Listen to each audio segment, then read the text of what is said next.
Welcome to the Psanctuary podcast, where ancient wisdom has a modern awakening. For thousands of years, psilocybin has been used as a sacrament. At Psanctuary, we're reclaiming that right, honoring the roots while rethinking religion for a modern world. If you've been looking for something real and something psychedelic, well, you've just found your people. Come on in. All right, Athena. Hey. Hey. How's it going? Thanks for having me. Yeah, it's good to, you're like, who else am I going to have on the origin story of Psanctuary? You and Courtney. And Amy as well, for sure. Yeah, absolutely. But, Amy came along, how? It's like a year, I think. Yeah, about a year in before Amy. Since we've officially, really started, this is an idea, let's work on it. So when you think back to, this looks way too hot. No, it's okay. It's me, I'm sorry. No, well, I'm talking about the audio. I'm too hot. When you sit back and feel into the beginnings of Psanctuary, what are the feelings that come up? What's the energy behind that when you sit with it? Excitement is the first word that comes to mind, because I remember when you presented the idea, I was like, oh yes, absolutely, this is what we need to do. And I was really excited about that prospect. And then what sets in is responsibility. Recognizing the responsibility of building a church community, having come from one, that was the next level. I feel because I remember having conversations with you all, you ready for this? Because it's going to be every Sunday. You bit quit. You were immediately yes, this is the thing. As opposed to Courtney, who was significantly more resistant. And I guess I'm what do you think is the difference between your two perspectives that kind of caused that? What was behind that? Yeah, so many things. Life experience. You all are still a young family. You had young children, one on the way. Your arrest, your everything that you had been through before I even came into the picture, right? I don't have any kids, was on unemployment, nothing holding me back to say no. And I knew I wanted to keep working with mushrooms. I didn't know how. And so for me, when the idea was presented, let's start a church, it was oh, I know what a church is. Okay. So there's a familiarity. Yeah, there's an understanding and a perspective of value that I knew I could bring. And that was similar to how I felt when I started with the retreats. Once I got down there, it was oh, I know my value. I know what I can bring to this. And so it was a similar feeling in that. Here's this opportunity to explore a space in a new way that I'm somewhat familiar with. So, as you share that, I reflect on the first time you came to Jamaica there and the property we were at and how you were saying, oh my gosh, this is like church camp. There's room cabins everywhere and whatnot. And as I'm sitting here, I'm kind of recalling that, I never, to my memory, I never recall explicitly talking to you about really the spiritual aspect of mushrooms. And it's something that was there with me the entire time. This has, from my very first experience at 19 years old, this was a spiritual experience. because so much of the world around it was purely psychological, and there wasn't a, like, I didn't have a level of comfort in speaking about mushrooms as a spiritual portal. But you see that happen in people's experience, and so, you get the chance to talk about it all. And I've never even asked this of you, and I'm curious, like,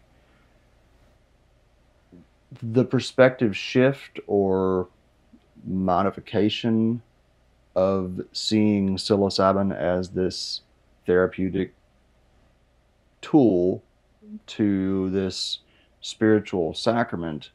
At what point in your journey did you start to kind of consider mushrooms as a spiritual experience and not just a psychological experience? Yeah, good question. I think it started before I even got down to Jamaica, because I had not had any mushroom experiences prior to working with you. I had really no education about mushrooms prior to meeting you. And so I really was able to come into it very intentionally as a young adult who was seeking to deepen my relationship in the world. I was trying to figure out, where do I fit into all of this? Because I can go into all these different spaces and I can make it work, but like, am I getting to be and feel my most authentic self in these spaces? Am I doing something rewarding and impactful in the world, And I was really on this like identity, like I listened to your all's recording, yours and Courtney's, and I resonated so much, like in my 20s trying to figure out, like, who am I without dance? Who am I without this person? Who am I, And so I was leaning in to that question and receiving whatever the universe had to like bring me. And I already had a very strong foundational faith, having grown up in the Episcopal Church the way that I did, having grown up homeschooled the way that I did, being able to explore and be curious in all kinds of parts of the world. And so coming to Jamaica, I was already open to that experience, to the intentionality behind working with the mushrooms, and kind of was vibing out and being guided by you and the space you had created. And so intentionally or unintentionally, whether you realize you're communicating directly about your spiritual practice with the mushrooms, I believe it was already innately there. And so for me, those first experiences were spiritual. Absolutely. I still reflect on, I'm like, oh, it's like a baptism. I'm being baptized by the mushroom. Like, it rained. There were so many different parts of the week and that experience. There was a preacher scream. There was literally a preacher scream. That was just like, oh, well, absolutely, that's what this is. And getting to pay witness to others navigate that experience, whether they realized it or had the same language as me or not, was such a privilege that it was like, okay, like I'm ready for all of this. I'm ready to, and that was a lot when you like accept that that's, where you're at in whatever role you're playing at the time. There's a lot that comes up. Yeah, it strikes me in this moment the incredible difference of level and responsibility in a week-long retreat versus a however long community. Because we just, not just, but people were in and out. And, you know, we did what we could to stay connected with them afterwards and provide support afterwards. But it's just when it's not an active, ongoing, living community, there's a lot less responsibility that comes in. Mm-hmm.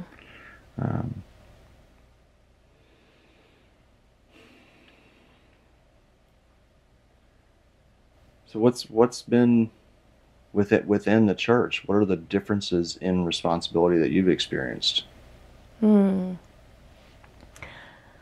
I think early on, a role that I stepped into was helping get consistent. Okay, we have this idea, how are we going to execute it?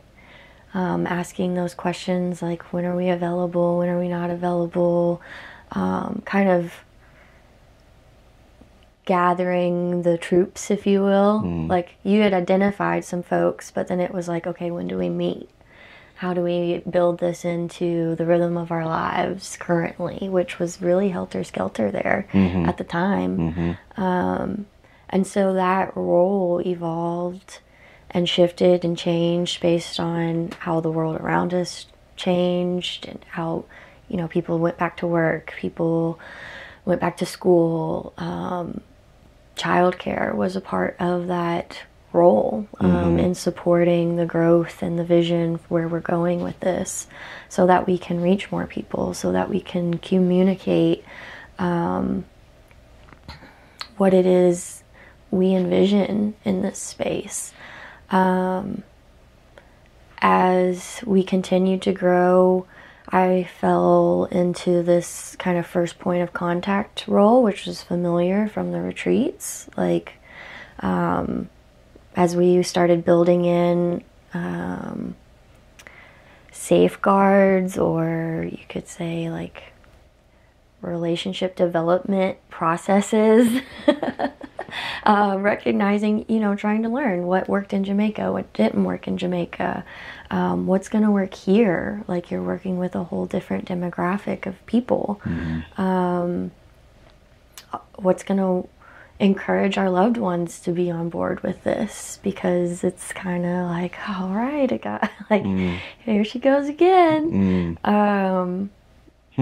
But standing in integrity and authenticity, in courage, like all these fun words, as we explore like this brand new space, brand new territory, something that's not been done in this day and age in the way that we're trying to do it.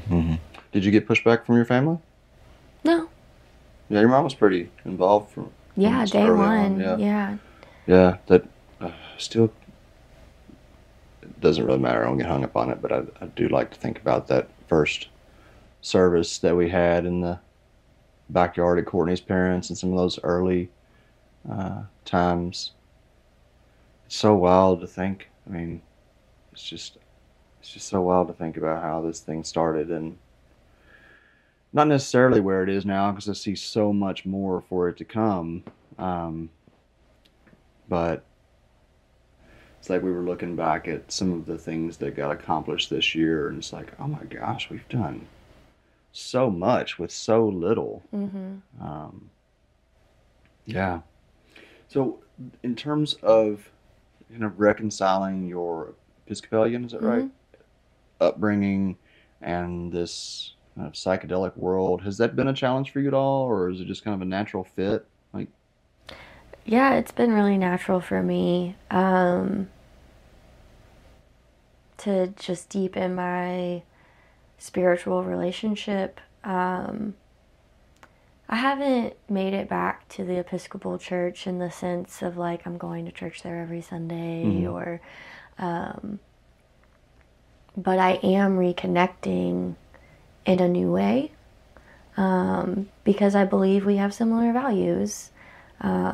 I grew up going to church every Sunday, most Wednesdays, going to church camp. And I was reflecting with Amy just the other day about her, like, them being at a local event and getting to speak about Psanctuary and share who they are and what they're doing, and just how exciting and liberating that is to just be out there in the world and just be like, here we are. And it had me reflecting on my lifeline within the Episcopal Church and within the camp, and all the skills that I developed in that space. Because she was like, we got 18 emails, and I'm like, that's amazing, And then her grandson met my nephew at Playthink, and they really hit it off, and we're like, okay, like, how do we exchange numbers so they can stay in touch? And it had me thinking about, okay, when I went to church camp, they have printed off like contact sheets with the names of all the kids and their addresses and their church they went to and how to reach them, because we had kids from all over Kentucky. And so what that led to is giving me the invitation to invite these kids to my church and say, hey, I'm having a Halloween party. And I made I remember going to Staples and getting the paper with the designs on it that was like Halloween themed, and printing it out from Doc, making sure it fit inside folding it up, writing the envelope, sending it out, and like being like, come to my church and like we're gonna sing karaoke, and there's gonna my grandma she took me to Party City and just let me pick out all the decorations. One time we met somebody under a bridge to get dry ice, like all these things, as I was young. I was like 10, 11, 12, getting, and that, it was so fun. And like, okay, outside of the one time we get together at camp, like here's this other opportunity for us to like hang out. And some of those relationships are still really strong. Like what I know about my church camp relationships is that if I called on somebody, like, there's an understanding of a foundational value system because we went to camp together the way we did. And I want that so much for the next generation and for the kids in my family and the kids that my friends are bringing into the world, And so how do I create that space? And I don't know if I kind of got on it. I kind of went on it. It's okay. But like, it's been really easy, I guess, to see these spaces coexist. And I think maybe part of the reason of that is my church camp was probably founded by a bunch of Episcopalian hippies. And so it already had like that energy coursing through it by the time I got there. And I know it shifted, it changed by the time I graduated. And now the camp is not operating in the same capacity that it was when I was there. And so here's this opportunity to bridge and collaborate with the new skills I've learned through Psanctuary, and bring that into these other spaces that might take a little bit for them to see the value. Yeah, that whole thing, like seeing the value and also feeling a level of comfort, it strikes me all of a sudden as really important that you being one of the founders of this and having a really positive church upbringing. Mine was not. I was deeply devoted to God, but it was the Catholic Church and all of its dogma and suppression and oppression. Courtney kind of had this neutral, not kind of in and out, but you have had a very, very positive experience there. And it's interesting to kind of see that as this kind of balance in the beginnings, because there is a real importance and value in acknowledging the harm that capital church has done, and also acknowledging the wonderful community building and connections and relationship to God that church can be. I wonder how your perspective on God may have evolved over the years, and particularly with the mushroom being a part of that. Yeah, I feel like I've had a pretty good relationship with God. And I also knew God had a lot of different names growing up.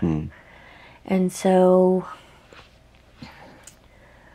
I think if anything, like all relationships, it ebbs and flows in the strength and in the consistency of that relationship. So, you know, as a child, it was like, oh, there he is. He's just hanging out, watching over me. And there's all these adults, elders in my life that are trying to help navigate this experience with me.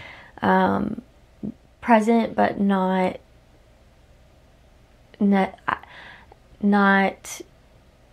beholden on any outcome. I guess I learned really early on, like, I have no control over what's happening around me, but I know that I'm loved, and I know that God is present and watching over me. And then, you know, as a teenager, as a young adult, you're navigating the environment that you've been placed in and trying to decide, like, is this for me? Is this not for me? And not a question of, like, is God for me? Just, is this environment for me? Is this community for me? What else am I? And having to make decisions like, am I going to pay for school? Am I going to take a loan out? Am I going to work? And that totally shifting the rhythm of my life. And so church wasn't a priority. My family wasn't saying you have to go to church anymore. And all of my friends at that point were also stepping out of the church community to navigate becoming an adult in our culture. Deciding if they're going to backpack or go to school or have kids or start a family, like all those things. And at the same time, my grandmother was actively passing, actively dying. And I'm sure that played a part in all of those things. But at no point was it like,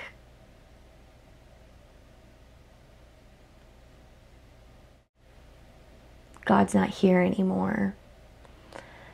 And my dad always did a really great job of, you know, sharing his perspective. While he had his own relationship with God, he was like, church isn't for me. I went to church environments where people said one thing in church and then came out and did another thing. And I didn't understand that hypocrisy, and like very openly spoke with us about that. And so it was this also like, how do I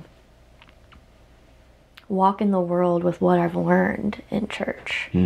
I think that's like a process of the young adult experience. Like, okay, I've learned all these things, and in this space, I'm really safe to explore myself.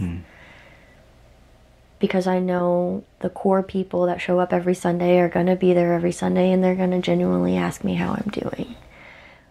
What if they aren't there? How am I navigating the world now? Am I still walking in the way? And then, you know, my mid-20s came, and I was very disconnected from any community, trying to just find a community I fit into. A lot of things, a lot of community wasn't there, like dance that I had relied on so much. And even just like being a college student, you're in this ecosystem. And your friends start to have families and careers, and you're still like, well, who am I and what am I doing? I don't know. I'll go over here and see if that works, and go over there. But it was the mushroom that really, it was those mushroom experiences, those first experiences down in Jamaica, that was like, oh, I found my community again. and it's not quite like established, and it's not quite figured it out, how it wants to sustain itself. But this is a deepening of my relationship with God, with Source, with the understanding, and showed me how I can participate in this experience. Where before it was like, I'm not quite sure. So sounds like a little more active of a relationship, like God being out there versus now it sounds like there's more of a closeness. Yeah. Because as a kid, like, and I think it's similar to how our relationships work in this experience, in this realm, right? Like, as children, we're kind of like, oh, there's dad, there's mom, there's this guidance, there's this presence. And then as you get older, you question that guidance, you question that presence. And then you become more independent, like you're saying. Yeah, you start to develop other skills around that so that you can navigate what's in front of you, and hopefully, and then, but knowing that presence is still there, and you can come and ask it questions, and then you have a little bit more lived experience, and then, okay, now I understand a little bit more why you said the things you said, or you showed up the way you did, or because I have a little more lived experience. So this relationship just naturally starts to deepen and strengthen in ways we couldn't have anticipated or known until we have those experiences. And, you know, as I reflect on that, mirroring God and my relationship and my parents and my relationship and the human experience, we don't all get the opportunity to have deep, strong, loving experiences in the relationships we're born into. And so it's natural then to see people struggle through their relationship with God. Yeah, for sure. Especially in those times when God seems distant, right?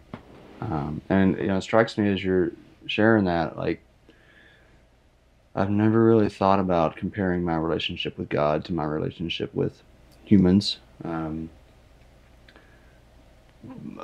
But I can look back at points in my life when I walked away from that relationship because I guess I felt like, it's so interesting to think that I felt like it was out of balance, right? I spent all this time going to church and praying and being devout, only to find out that the priests were pedophiles and my parents weren't going to love me unconditionally. And so then my relationship with God, I think, soured by my own, faulty perspective is what it was. And so I distanced myself from that direct relationship. Like, I don't think that there's ever been a period in my life where I didn't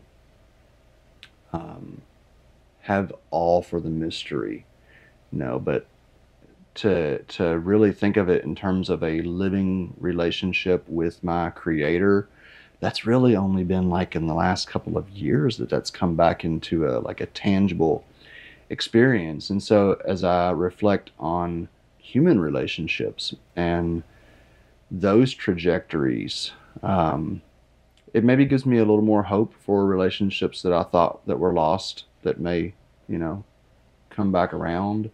And also just a, continued acceptance of everything is what it is. When you spoke of the community that was, you said you found your community in Jamaica, you realized you found your community, and that it was a community that was trying to find itself.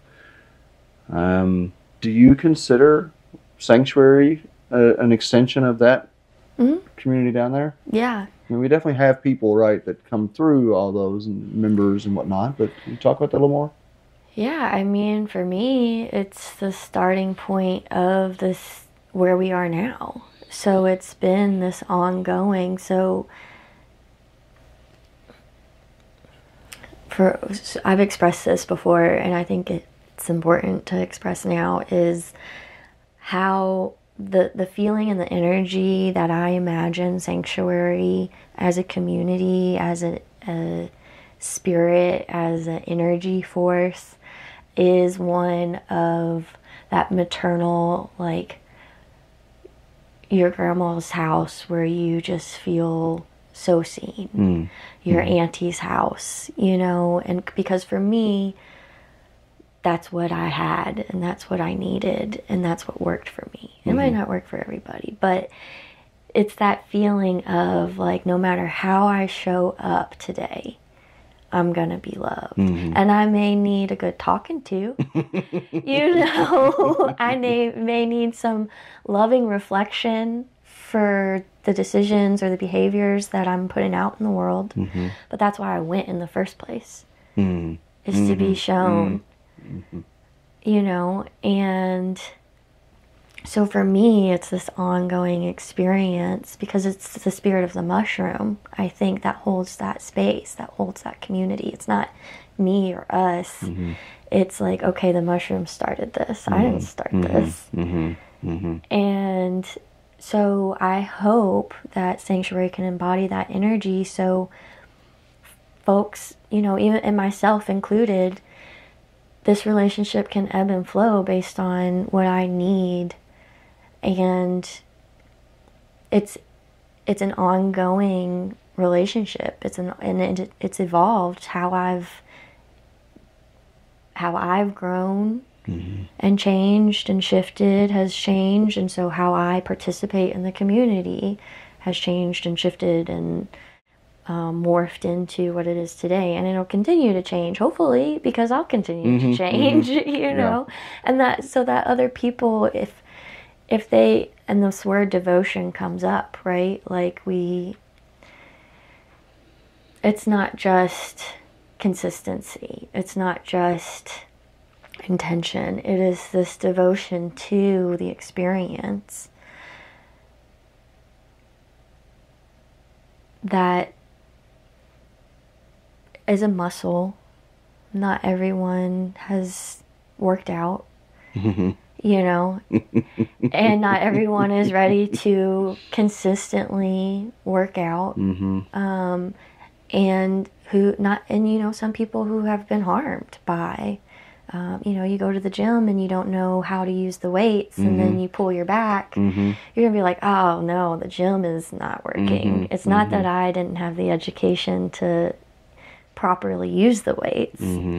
It's that, or no one taught me how to properly use, you know. And so it's that, like, trying to figure out, like, was it me or was it the gym? Well, gosh, how do you figure that out? You just keep showing up. You keep showing up. You gotta keep showing up. Yeah, which you have really, really done. And that's like, I think if there is one particular challenge for me within this work, is when like having, I don't want to say faith. It is to an extent faith, but when basically just when people say they're going to show up and then they don't. They say they're going to commit to a community and then they don't. And it's been painful personally, but more than anything, I think about how those individuals stand to lose a lot of value for not showing up. I mean, it's understandable. There are plenty of times that I feel like not showing up, you know, and it's easier for me to keep showing up because it is my job. It's encompasses my life. But I wonder, like, I don't know. I would just, I want to have some words of encouragement. I want to have, like, how do we communicate to people? Like, especially when our culture, there's so much kind of disposable I don't like this relationship. I'm going to divorce. I don't like this school. I'm going to switch schools. I'm going to bounce. Yeah. Like, how do we communicate the importance and the value of maintaining, like that commitment to get to the other side of what's calling us to growth? Mm-hmm. I mean, I think the first thing that comes up, there's a couple of things. The first thing that comes up is we lead by example, right? Like, we check our own expectations of what someone else's growth looks like. Mm-hmm.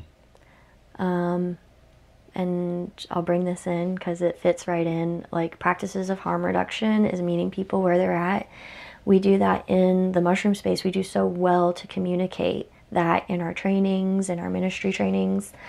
If we pulled that same principle and concept out into our relationships and into our community spaces, I think we would cause a lot less unintentional harms, and allow people that space, because we're showing them, like, this is how we keep showing up. This is how we do it. You know, if we didn't have examples of that in our lives, then of course it's going to be really difficult. And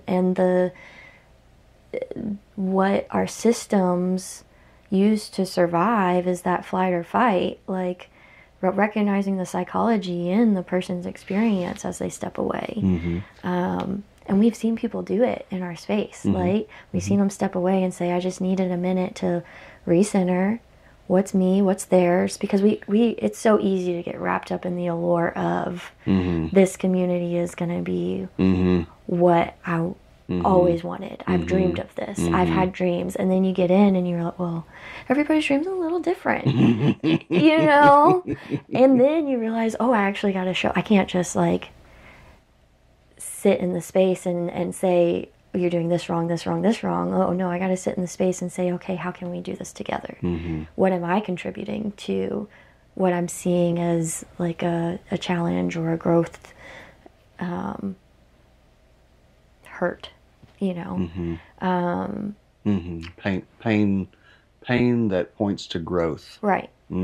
And because most of our community in the United States, macro, micro, have not been given examples of what it really means to show up. We've seen our parents show up for jobs that didn't care about them. And the health harm that caused. We've seen people, you know, show up for all kinds of other things that cause us harm. Bar. Like, but then we don't talk about it. We don't have the communicate. We've lost storytelling in, you know, our spaces. We no longer trust community spaces because of harm that's been caused internally, externally, and so it's just going to take time. It's going to take time to repair what that means and what that looks like. But what I love so much about our community at Psanctuary is I've seen people step away. And I've seen them come back stronger, more confident, more in tune with how they're going to navigate the world, because it can be hard. Like, you're like, okay, now I know how I've been operating is not in alignment with my spirit. And that there's all these challenges that I'm going to face. And what's the capacity? Which one do I face first? If I know the community is still going to be there, and I need to step away to face this other challenge because I'm at capacity, then I'm going to have faith that the community is still going to be there, and it's going to be growing and evolving so that it can hold space for me in a way it couldn't early on. It's interesting, though, that oftentimes when we are in our deepest challenge, when we would benefit from community support the most, that a lot of us, that's when we step away. What is behind that, do you think? Why is it when we need help the most is we're least likely to ask for it? I think there's a few different reasons for that. But maybe we can reframe that to, I'm stepping away. Isolation allows me to know what's mine. Sometimes. Mm-hmm. Isolation can also put us into a loop of a story that isn't good, right? That's not helping us, right? Isolation can also be an act of prayer, like Jesus going into the desert. Mm-hmm. And I think it's the intention behind the isolation that really navigates and puts context to the why. So how do you know when you're up against a growth edge that you need to lean into versus one that you need to step back from?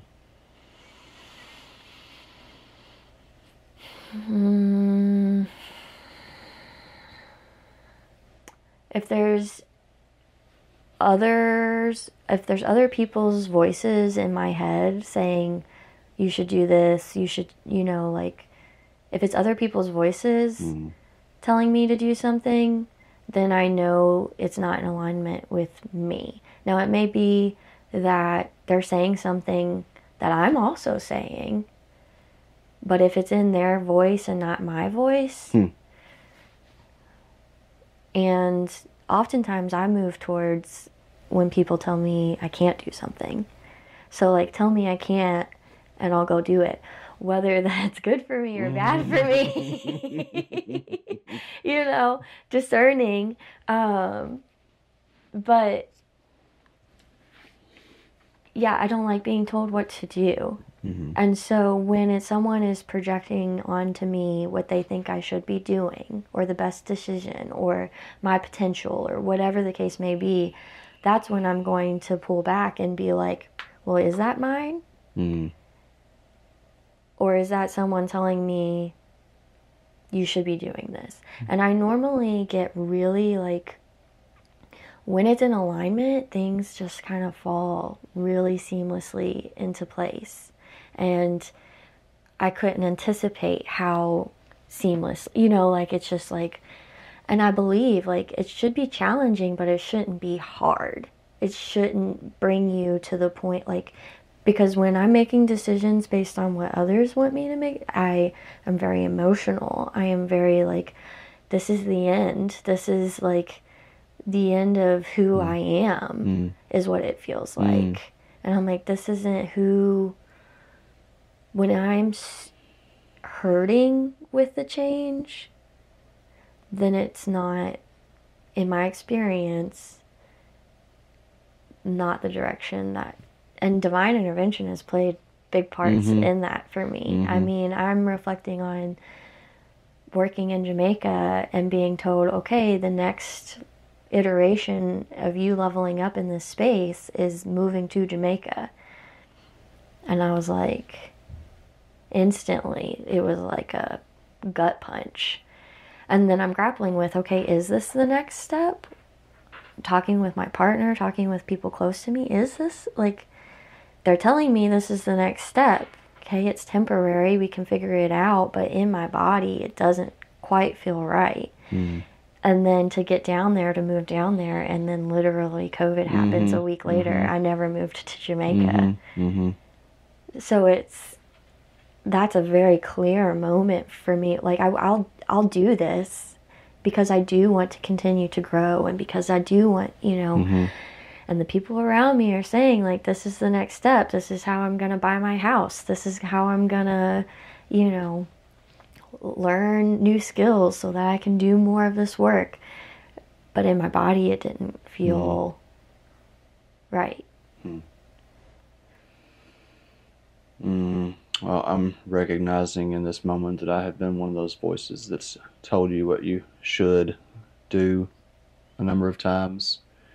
And it's been such a personal challenge for me, not with you specifically, but just generally. I recognize that my upbringing was just all, you should do this. And so I carry some of that over And also I feel like there is maybe this unhelpful part of me that like I have such a like I see the potential in someone or in situations, and like I always want to like try to like feed that and grow that, and just that's not always helpful.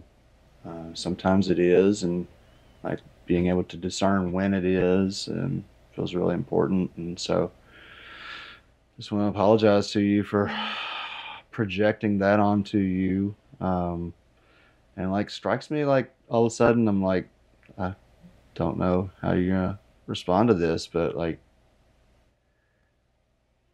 I, like I can be a difficult person to work with, I think. It's like I was talking with Courtney last night about how um, like I'm coming to realize that I I like gaslit myself so hard throughout my life, but particularly when it comes to like accomplishing a goal. Like when I when I was told to start Myco, or whatever, it was just like everybody get the fuck out of my way because this is what I'm doing. Once I decide that's the vision we're going for, then just I will lie to myself. And like it's a helpful, powerful technique to get yourself to a place where you haven't been. But there's a balance to be had there, And so like in the last 3 or 4 years, it has just like once I realized that I was not just gaslighting myself, but gaslighting everybody around me in a lot of ways, I just completely pulled back from all that. And it's sent me into a bit of a spiral in the last few 2 or 3 years, because it's like if I'm not convincing myself of my own delusions to succeed or to bring whatever it is into the world that doesn't exist, then how's it going to happen? And yeah, it's just like it's been very discombobulating is the best word I can think of it for the last few years, as I've seen it in our relationship. I've seen obviously in my relationship with Courtney and other aspects of my life, and just like, yeah, in my own personal thing, trying to find the balance in that. But what is coming up for me, and this is a personal question that I hope you don't mind me asking. It's a personal question towards me more so, but I encourage you to be be real with me. Like, why have you continued to support these efforts when I'm so difficult to work with? Well, first I want to say thank you for apologizing and recognizing how our relationship has, the dynamics. But why do I continue to show up? Going back to my body has never told me not to. My body and my spirit recognize you as your spirit, and you're on your journey. And I see growth. I see you continuing to show up. I see the shift in our relationship and how that's, changed, and the relationships around. Like, I'm paying witness to how you're navigating all of these relationships. And sometimes you do need a strong, visionary to say, look what we could do. And as I hear you speaking about this, what I reflect on is how different I get to see you in different spaces that a lot of people don't get to see you in. I've seen you hold space for large groups in a way that nobody I know could do. That's changing because you're now sharing your knowledge and your wisdom with so many more people. I've gotten to see you navigate fatherhood in lots of different ways over the last 8 years. I've got to see you pull back and lean into our relationship in different ways. And so again, like my body, and also Courtney is a really great balance to your energy. So I don't know what this would look like had she not, like we have a really copacetic energy, I feel like. And that's helpful and fruitful. I think that's just been really successful. You also are Virgo.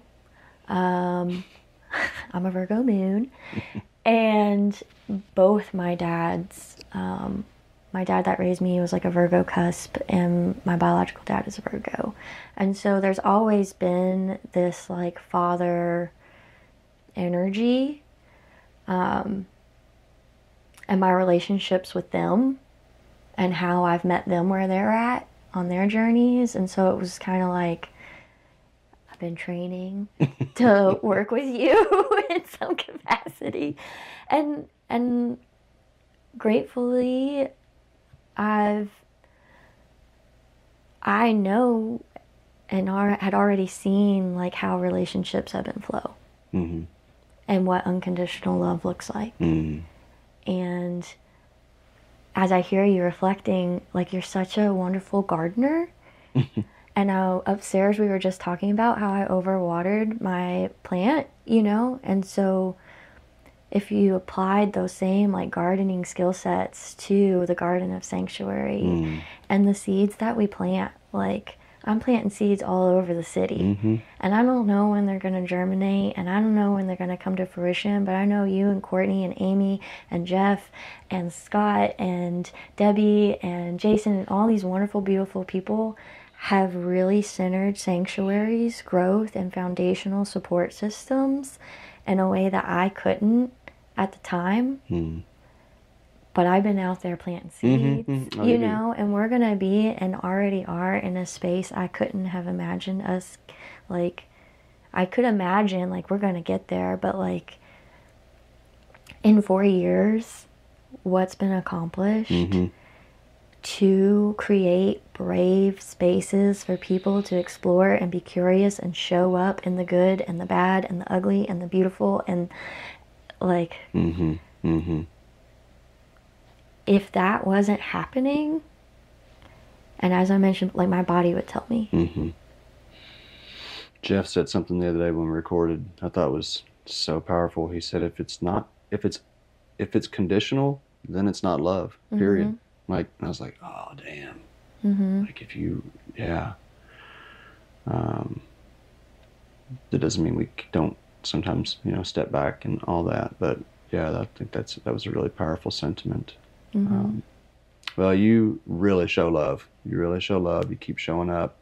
I see you like show up in spaces and with people who have inadvertently maybe, or maybe sometimes intentionally caused harm, and you really continue to meet people as they are. Aside from working with me, what's been the most difficult kind of aspect of this work, like the church specifically, not just like mushroom work, because like you separate the two. Yeah. The most difficult, probably, community building is relationship building, and it takes time to build relationships. And going back to like my communications degree, the few little nuggets I walked away with was like, it takes about 3 years to fully understand someone, and then they're going to change. You're going to get a little basic idea of how this person operates. And that's 3 years in steady contact. 3 years in steady contact, right? And if you aren't able to give 3 years to build a relationship, which in this world of instant gratification, in this world of easy to walk away, no one tells us we have to do anything. So it's a choice to decide to show up in a relationship for 3 years and then see, like, is this still working? Is it not? And so I think that one of the more challenging things has been conveying that to people. As a young community, building something that's never been built before, quite frankly, challenging relationship dynamics are going to come up. Like, you can't tell me one community that doesn't have personality conflict.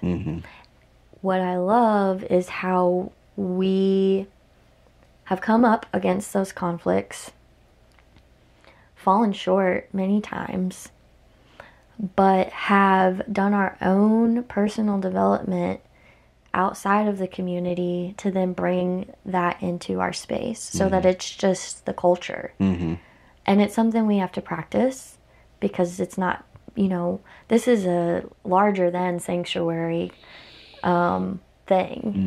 And one of the most challenging things we face outside of sanctuary, I think, too, is like, how do we communicate with each other? How do we have shared languages? How do we check our assumptions? How do we even become aware that we have assumptions?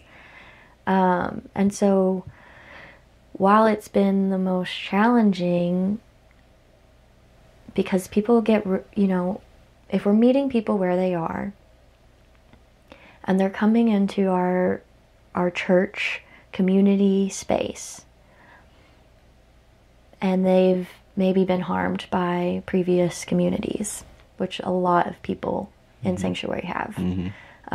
They're like, I never would have thought I've come to a space like this, to church again, right? We hear that all the time. I never was gonna, like, me? What? Right? And so they're looking for something different. And they've got an idea of what that is in their head. And I have no idea what they're thinking in their head. Beautiful sunshine, rainbows all the time. No conflict. No conflict, no challenges. It's all easy peasy. I make a request, it happens. But that's just not the case. And when those conflicts happen, and something I think you're touching on, how do we keep showing up and build into the culture that this is how we show up? That's definitely the most challenging. Like, it's okay to show up in a space where you're in conflict with someone else. Right. Yeah. And learning roles, right? Like learning archetypes, learning how to be the witness, how to be the speaker, how to be the listener. Learning, is this my emotion or is this their emotion? Or am I being activated because of something they shared that's all mine? It has nothing to do with them, Let me take a pause, let me take a breath. Let me fall back on the guidelines, the values, the playbooks that we've created as a community before I move forward. Sometimes we forget, even in nonprofit organizations, or even in these hierarchical, systemic situations, there are processes that were created to help us pause. Are we always putting the person first? Are we people forward? Not in all of those areas. We strive to be. But we're trying to shift a whole culture in how we communicate. Just with words. Yeah. Let alone okay, now let's tap into our energy and our frequency, and now let's open it up with the mushroom, and so. So you mentioned religious language in there, and it was there's two things that you meant. That one was the use of language, and the other is the larger cultural change, and that's something I really want to explore in this podcast with multiple guests. Is for you, I suspect it's a little easier, but you've witnessed people struggling with the religious language, how do you relate to that language yourself, and then how do you relate to others in their discomfort with religious language? Does that make sense? Yeah. Yeah. I mean, for me, I was a part of those early conversations where we looked up the words. So for anyone else, I'm like, well, look up the definition, like the actual definition, not the definition you have in your head, but the actual definition, and maybe redefine it for yourself based on what you see. And I know early on there was conversation. This is a reclaiming of language, Right. and also I share. We're working with our government. We're working with our community at large, which is in the Bible Belt of Kentucky, most of them, and like the people that I'm directly talking to. And so it's a language they're familiar with. It's a language that they can unpack with us.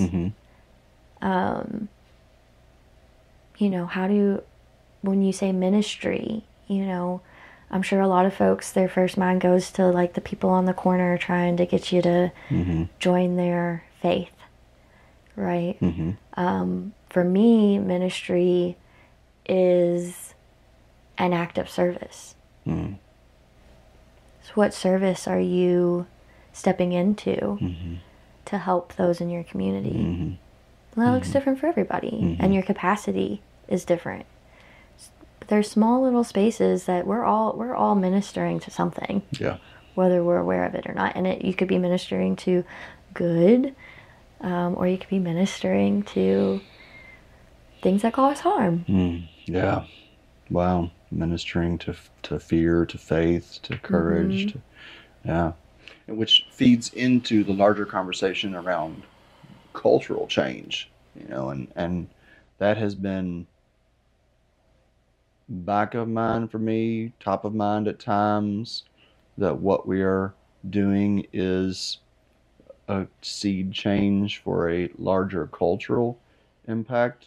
And so when you imagine what organizations like Psanctuary evolve into and the impact that they have on national spirituality or conversations about God, and how do you envision that? I envision it happening organically. I envision it happening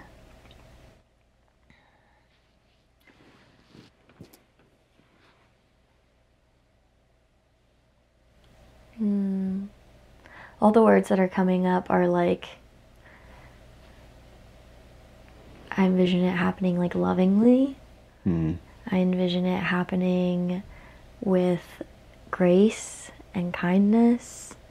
So these are like the type of thing, like the words that are coming up, not like a very specific like. Yeah, well, yeah, no, this is good. Yeah, this is good. Yeah, because that's the opposite of what most, I don't want to say conversion, because that's not what we're really talking about here, but there are not many religions, I think, that have been adopted in a peaceful, loving way, right? There's been a lot of, you will follow our religion. Yeah. Yours is wrong, ours is right. This is what's best for you. Yeah, no, I want it to be like an open door, like come as you are. Here are some healthy boundaries. Space to just explore, like similarly to what we do in the mushroom space. Like, here's this opportunity to explore. Here are some tools to take back with you. In a non-judgment, non-stigmatizing way. Okay, you're a mom, great. Okay, you're someone who served in the military, thank you. Okay, you're a young person just trying to figure it out, I got you. So all these different ways that we hold space in ceremony, how do how do we take that out into our everyday lives where we have less control of the variables? We think, we talk about that too. Like, what are the variables in ceremony? Mm-hmm. What are the variables in life? Mm-hmm. And when we can mirror that experience in our everyday life, then I think we're doing the intention of what the mushroom's trying to teach us. It's hard to do, though, isn't it? It's so hard. It's hard to do. Sometimes it's harder than others. It surprises me very often, and it's like, one hand, it's not a surprise because in the mushrooms, you set a container and this is the thing, and then like all the other time is just game on. Mm-hmm. But it strikes me as like I find myself in situations, and after the fact, maybe I'm thinking like, why didn't I just like handle that like I would someone who is tripping? Mm-hmm. And that's what Courtney's been, as of late, saying, like, just look at them like they're tripping. Yeah. Just look at them like they're tripping. Because we all are. Like, 100%. We're all just out here like, what the hell is going on? 100%. Nobody has a clue. Yeah. It's just a different frequency of the trip. Well, I think the most revelatory realization for me as of late that connects to this is that, I hesitate to say all, but the vast majority, if not the entirety of our experience, is our projection outward. Mm-hmm. And like when we realize that, and we can take real responsibility for our own experience, mm-hmm. Everything changes very, very quickly. So I may not be able to think of it like we're always trip sitting, but I'm much more able to look at life from a compassionate, loving experience as I see myself more and more that way. And like you said, all we can really do is set an example. We're all going to make mistakes. Not a single one of us is perfect here. I trust that everybody is really just trying to do the best they can to live the life that they can, the best life that they can, and that none of us has a clue what's going on. Mm-hmm. None of us. I'm reflecting here all of a sudden on like the many times that we've held space together. Mm-hmm. And I just like there's two pieces of this. It's like your evolving role as a space holder and your evolving role as a participant. Mm-hmm. And I wonder if you could just kind of talk about, how you see that evolution as it relates to the mushroom and the experience of the mushroom itself. Does that make sense? Like, I'm thinking about like when you said it's all tripping. I'm thinking about that one trip where like you and I on the country, and that the one lady was like trying to leave the property and all of this, and how different your response to that experience was as compared to like what it would have been previously, and like there's a tie-in here to daily life. And I guess ultimately what I'm trying to get to is, has your understanding of the ceremony space, both as a space holder and a participant, how has that evolved, and then how is that reflected in your daily life? Mm-hmm. Yeah. I'm really grateful that my first experiences were in spaces that were contained and intentional, because there was immediately like a trust in the experience. I could trust that if something came up, there were people there that could help me navigate that. And so that very first experience, I remember like closing my eyes, zooming in, seeing these little mushroom people like sweeping away at the little streets of my inner world. And I was just like, oh, hey, thanks. And like came back out and was like, okay. So like I'm very grateful what the timing of it all and how it all panned out, so that I could go in immediately with this trusting relationship. And I've been, I've been told sometimes like I'm too trusting or give people the benefit of the doubt a little too much. But I'm also not one to, I'm not going to ruminate in discomfort either. Like I'm not going to assume the intent was to hurt me. I'm not going to, and I'm going to move on. Now there may be a new boundary, right? But there's too much life to live to be wrapped up in something that's, not fun. And so that trust has been a strong anchor and thread throughout all of the experiences that I've been holding space with you. To see your trust in the experience helps me and helped me develop an even stronger trust. That experience out in the country, that was definitely, stay calm, and go home and be like, but yeah, it's this trust in the process, right? We say it over and over again, trust in the process. I trust the mushroom, and I trust the evolution of my life, because I've seen what happens when I trust, when I trust the process in life, through the challenging moments. And I've seen that trust in the mushroom space through the challenging moments. Like I've paid witness to so much trust. And so it's like, it's a lot harder not to, in my opinion. But I also, there's so many factors to why that trust is innate, like ancestrally or genetically, or because of the upbringing I had. Like so many different reasons why that trust is as strong as it is. Who knows exactly? And I've seen people who don't trust and who really push back and who really are having a hard time. And I've always been an observer. Like, I'm going to learn from what you're doing and decide, like, is that for me or not for me? Like, at a very early, young age, like, for hours would just watch my cousin put on her makeup. So that observer and bringing that into the mushroom space and bringing that into my life has allowed me to lean into that trust, I think, and say, like, I don't want to do it that way.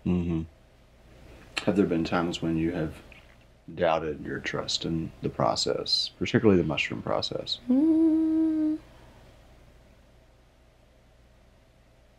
No.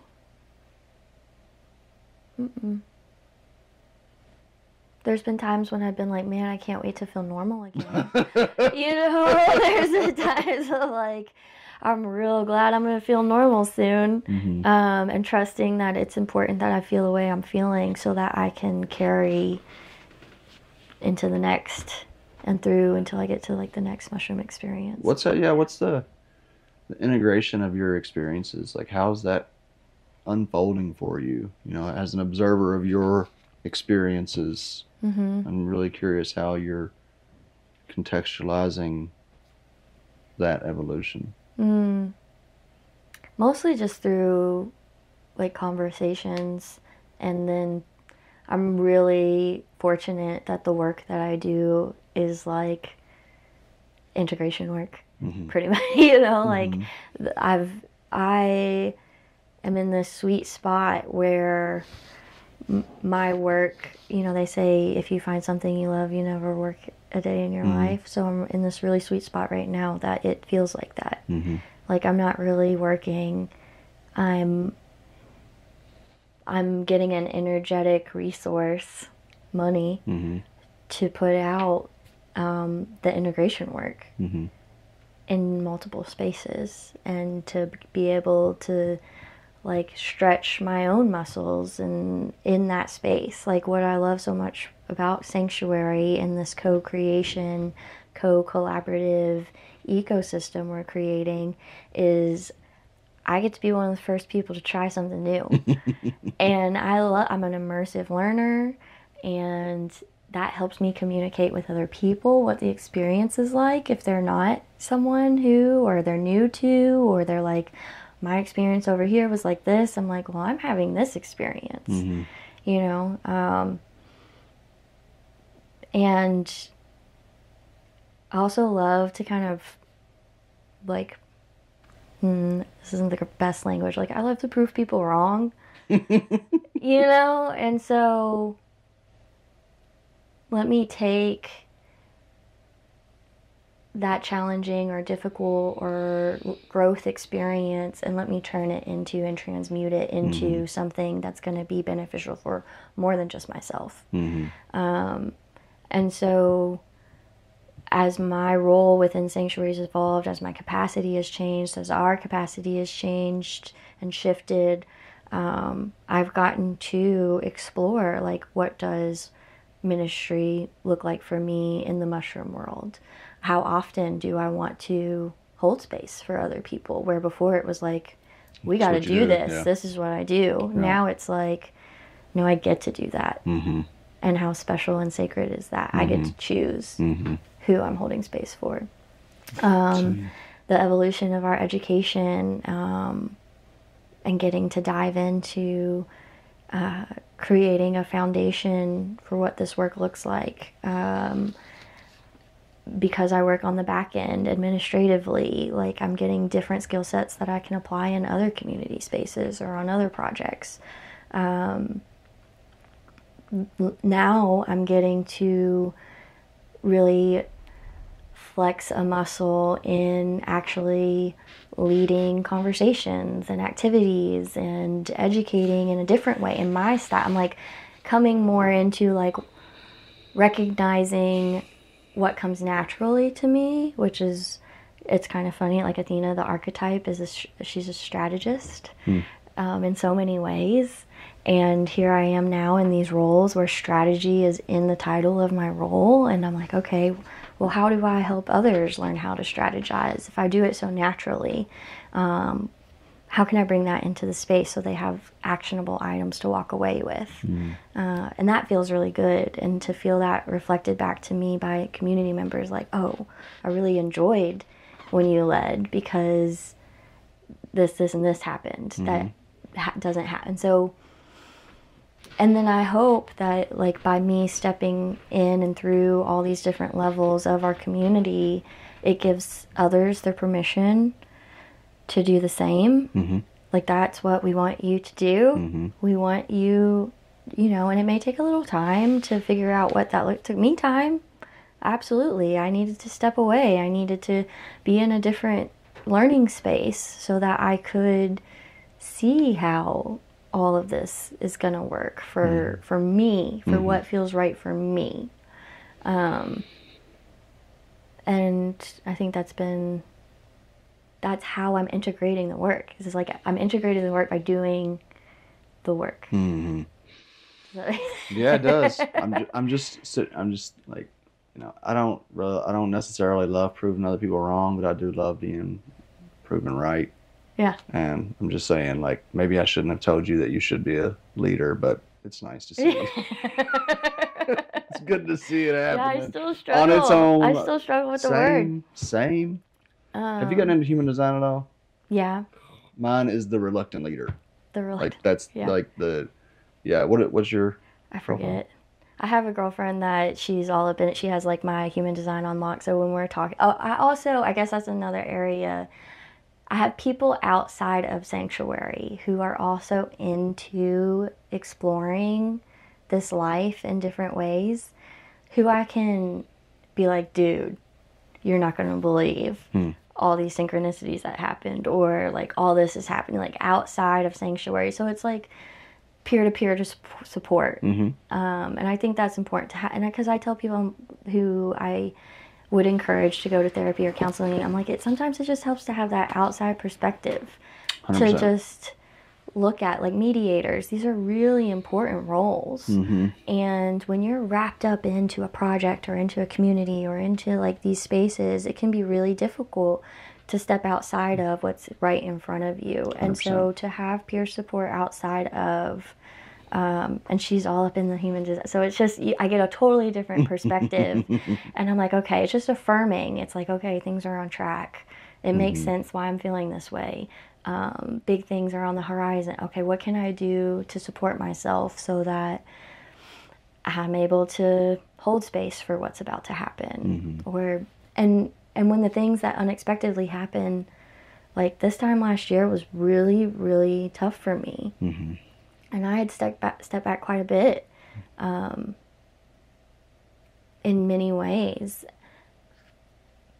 And the community Psanctuary, inside and out, showed up for me in ways that I don't know how people do it without. And now I get to come back this year later in a way that I would, like if I had been working a 9-to-5 at UPS, I wouldn't be where I'm at, like emotionally healed in the way that I am, you know. And that's something we don't talk about, like, and we don't give people the space for, to do the healing they need to do outside of whatever environment they're in, so they can come back and be stronger and be more whole, and then take what they learned from that experience, you know, dark night, whatever, and say, okay, now I'm gonna help others through this. Yes, that's one of the things that I would love to communicate out to people who have taken a step back from Psanctuary for various reasons. Maybe it's, I think it's pretty much always because, like I said, we're projecting our reality out there. But like, it's so important to me that Psanctuary be a place that is always welcoming for your initial participation or your return, as long as you're like just like kind to people. That's really all. And like, we can work through anything. We can work through any problem if we will just have like honest conversations that sometimes require a mediator, and really listen to each other and try to understand each other's perspective. I mean, I think that the most difficult aspect of this work for me,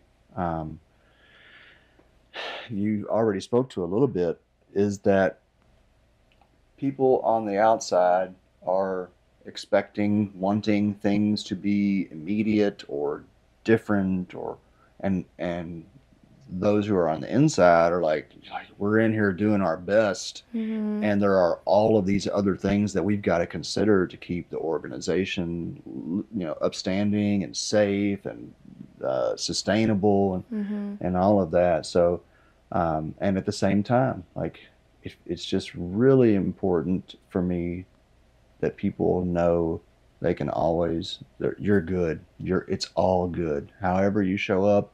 As long as you're able to be kind to the people in the space, like we can talk through anything, we can come back together and maybe even be stronger because of that. Right. You know, and part of that we're just now seeing, and I'm so excited to speak to this, and I kind of wonder how we haven't talked about this, you and I, since we've really moved in this direction, but you know, part of something that we've been working towards for a very long time is donation-based ceremonies. You know, in Jamaica, we often talked about just kind of the struggle with $5,000 retreats and the inaccessibility, and it's just like, I thank God every day that we have gotten to this point right now, because it feels so important that this be accessible. And yes, there are like other moderate costs that come with having access to that. We're getting ready to go through, I don't know how much you know about this, but we're getting ready to go through some major shifts that are even going to make the ministry courses more accessible, which is really, really exciting. And I'm just curious about your relationship with sacrament accessibility and how you're feeling, having seen this. Like when we started Psanctuary, we were doing retreats at Airbnbs. Some of them people were paying $1,000 or whatever it might be to, you know, this evolving process. And like, yeah, how do you sit with that? How does that feel for you? No, I'm so excited. I'm so excited for the evolution. I know it's going to be challenging. I know that it will initially create some barriers for folks, because that was something that we really, you know, even with the $10 monthly membership, even early on, $35 annual membership, that was not accessible for some folks and still isn't for some folks. I also believe that energy, how we communicate the value of these experiences in this community, and how funds help catalyst that, right? So that more access actually is available. Like initially it may not seem like it, but down the road it's going to allow us to do so much more, provide so much more.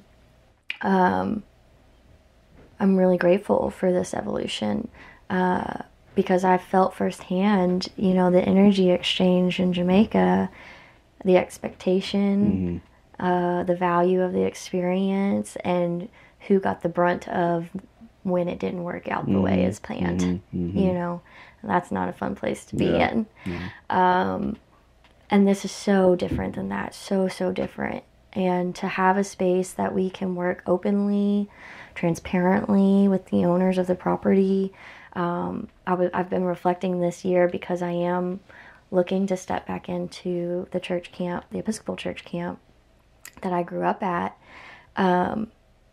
how Barren River has turned into kind of Sanctuary's church camp. You know, it has the space we need, it has the facilities we need at this time, and we have built a relationship with the land, which is so beautiful. And then to be able to invite other members of our community to that space, like, so cool. And maybe one day we're having retreats that don't include the mushroom, because we're looking at cultivating healthy community, and that's everybody. You know, and that's kind of my daydream, in my old church camp, because not everyone's ready to start a relationship with the mushroom, and not everyone's meant to. But there are things that the mushroom teaches us to be more loving, kind, healthy human beings that we can teach everybody. We can provide that space for connections to be made, in nature, in communion with the land, in communion with each other. Like, you don't get that when we're out running the rat race, you know. And maybe for now it's just a family gathering, you know. But that goes a long way to just have those anchor points. For sure. And like my own personal relationship with those ceremonies now is, I know in the spring and in the fall, I'm for sure showing up. If I can make it to some of the other ones, amazing. But I know in the spring and in the fall that I'm going to have the opportunity to touch base with the land, to touch base with the mushroom, to work out whatever's been coming up over the last 6 months, and get that intentional time, which, I mean, it's so beautiful. I'm really feeling our property. I love Barren River. I'm so grateful for that space where we're working. But as you talk about having a connection with the land, and like you see how I garden and grow things, like I'm really feeling we are getting really ready for our space to really plant and dig in and establish that hopefully generations long connection. Yeah. And it's also really important that we do things, like you said, that's not mushroom centered, which, like how much of what we do at Sanctuary is actually like directly involving the mushroom. Like 10%. 10 to 20% maybe. Which I think is a beautiful thing. Like the mushroom is this powerful sacrament that is central to who we are, but it's not all of who we are. Yeah.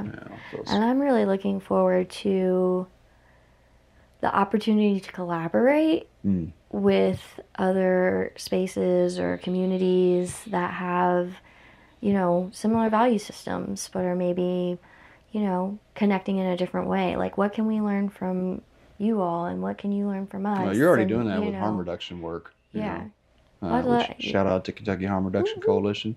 Doing great work here, keeping people safe. Yeah. And it's just a natural fit for you to roll right into that and then bring that into Sanctuary. A circle you led where you were talking about how a lot of what we do at Sanctuary is already harm reduction. Like, that was really helpful for me to hear.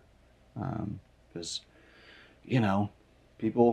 accusations fly around and people say you're causing harm and this, that, and the other. And like, there's always the potential for that. And there are always things that we can and try to do better. And there's a lot that we're doing that is really powerful, and really providing a safer space. Yeah. The goal is not to cause no harm. The goal is to cause as little harm as possible. I mean, you are born and harm occurs. It starts. Yeah. It just starts. It's part of this experience. And what you're seeing and coming off of the MAP Psychedelic Science Conference is the conversations are starting, psychedelics in public health. And how is Sanctuary going to be a part of that ecosystem?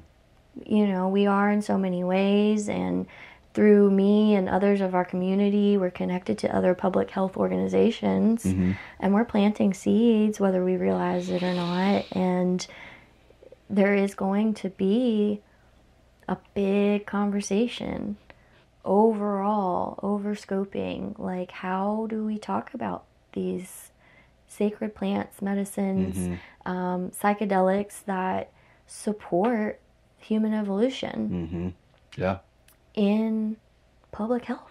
Well, and I think if we're not including spirituality in the conversation around psychedelics or the conversation around public health, if we're not including spirituality, then we are missing a foundational component. Absolutely. I'm going to say it here. I'm pretty disappointed that I've reached out to the Festival of Faiths 2 years in a row about Sanctuary being involved, and they have never responded yet.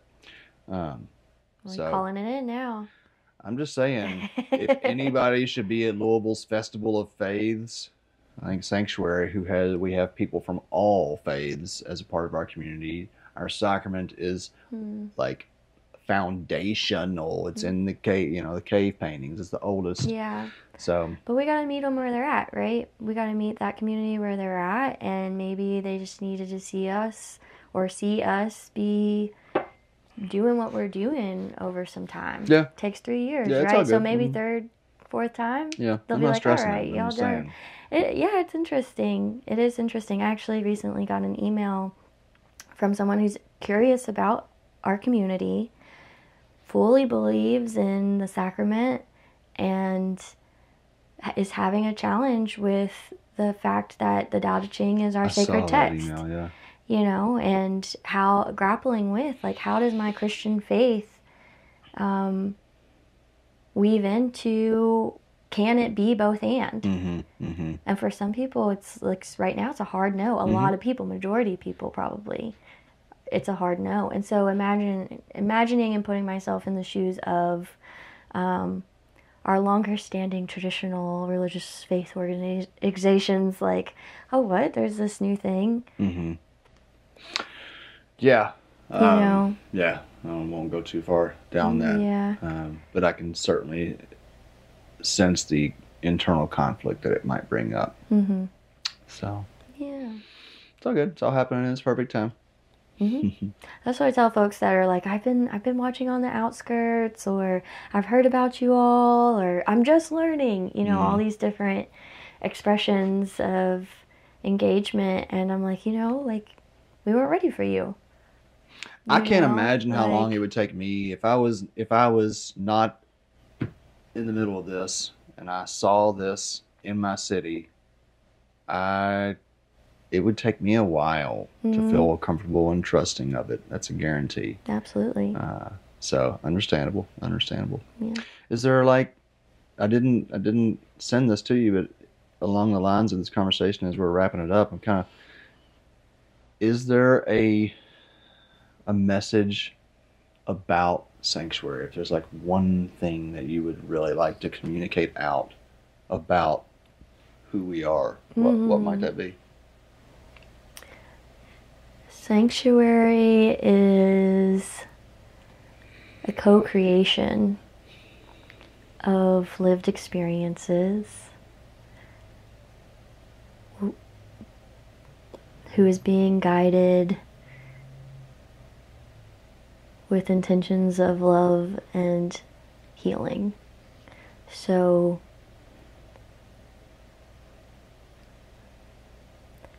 as people begin to explore that space, asking themselves, how do I fit in? Assume positive intent. Step in with curiosity for the space and for yourself, because you may learn something new about yourself. More than likely. More than likely you will learn something new.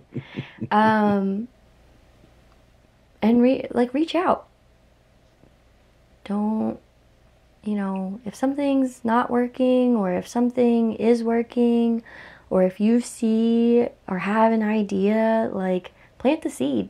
It may not happen overnight, but I've seen dreams come to fruition in this space for a lot of people. Oh yeah. And maybe, I often have recently especially been reflecting, like, Sanctuary is like where you train. And integrating and practice is like out in the world, in your circles of love, in the community spaces that you call home. Like, I've reflected this back to quite a few members who are really active at different points and are now, exploring and doing other things. I'm like, this is the integration out here. The work and the training and the discipline starts here in Sanctuary, but the real work, like, is out in the world, practicing what you're learning. Yeah. Coming back when it doesn't work and saying, man, I gotta try that again. Yeah, I got more to learn. I got more to learn, for sure. Fortunately, it is an unending process of learning. Yeah. That's the beauty of it. Yeah. All right. So, were you on? Did I ever have you on the Psilocybin Chronicles? Did you make a podcast down there? I would think so. So It's been a while. You were on the Psilocybin Chronicles. You were on Psilocybin Says. I don't think it had you on the Not Your Guru, but you've been on this. So you've been on all my podcasts, all 4 podcasts, but one. OG. So you may remember this question or the modification of it, but up to 3 people from anywhere, anytime. I just love this. Yeah. You would be in ceremony with. Who would those be? Yeah, I was thinking about this on the way here, actually. And Did you say your mom back in the day? I think I did, and that's You've happened. done That's happened. So it would probably be my mom's mom, my grandma, who passed when I was almost 18. So, and she's very present, and I guess I could say I have tripped with her because I've tripped with my mom, and grandma was very present for my mom. So, and so maybe you could say I've done it, but in the flesh would be cool. My brother, that would be cool. To really intentionally sit with him in the space. And maybe one day that one still could happen. And then my dad's mom, my Omi, I think it would be cool to trip with her. She is someone who just has been a beautiful example of how to live through adversity, and still be connected to spirit while doing it. And she just has such a deep wisdom.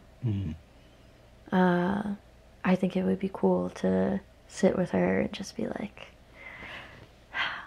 teach me. Like, teach me your ways. I appreciate how family oriented you've always been.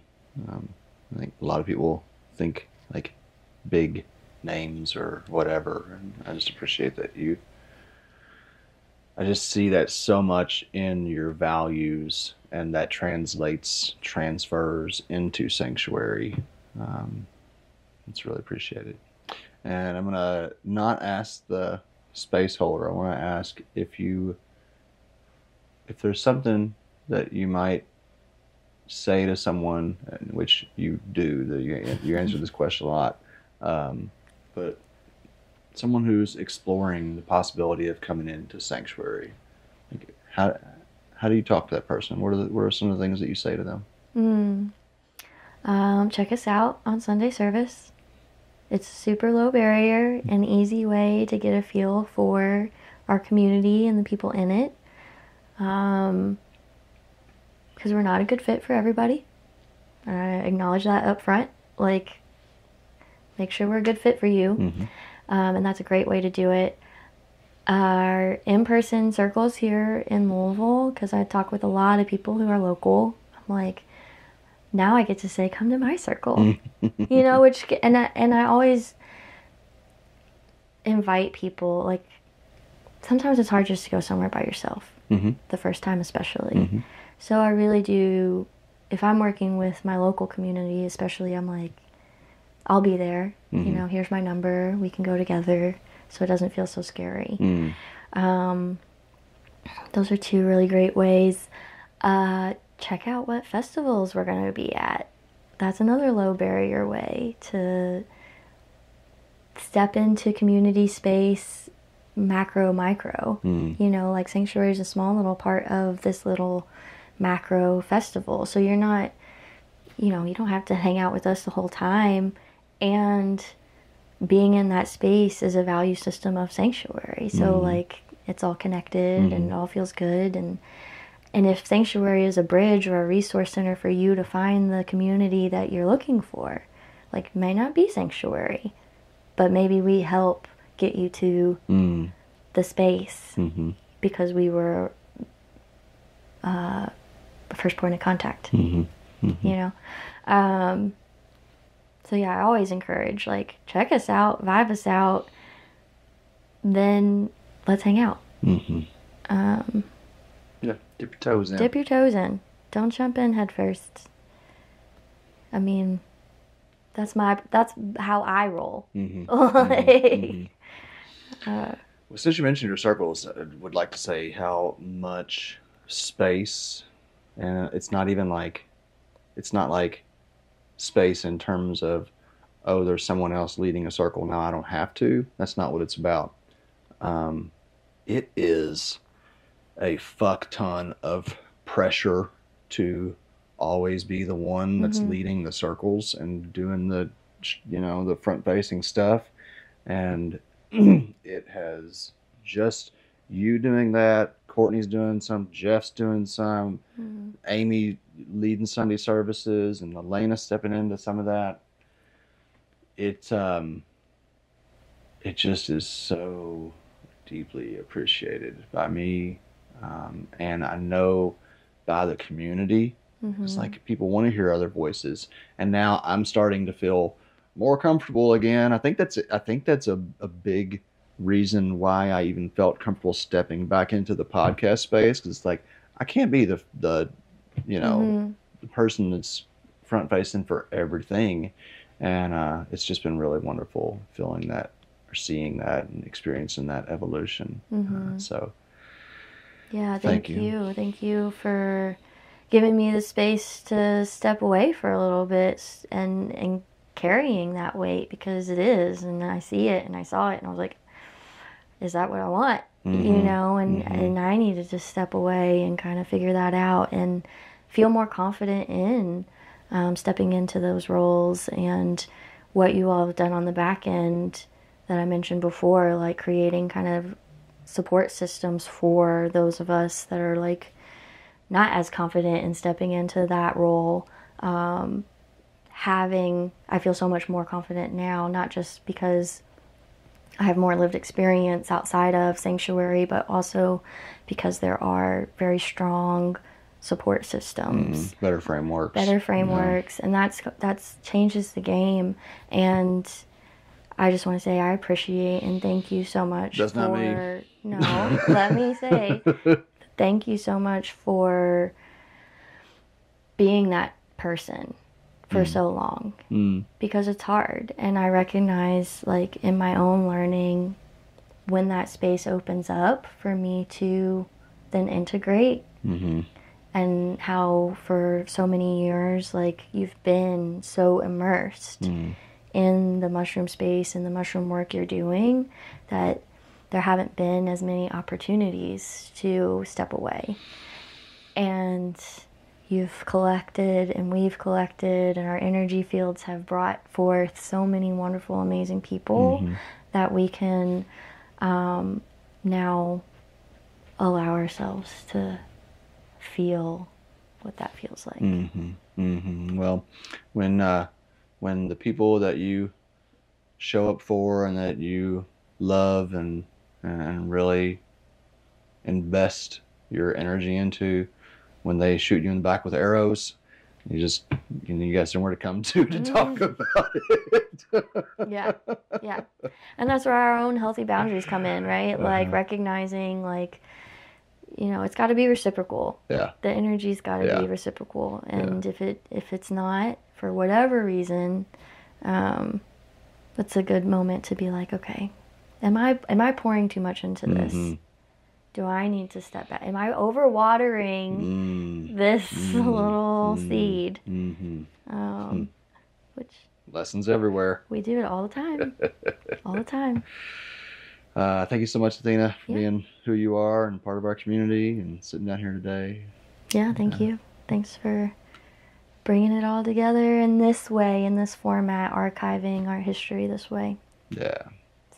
Awesome.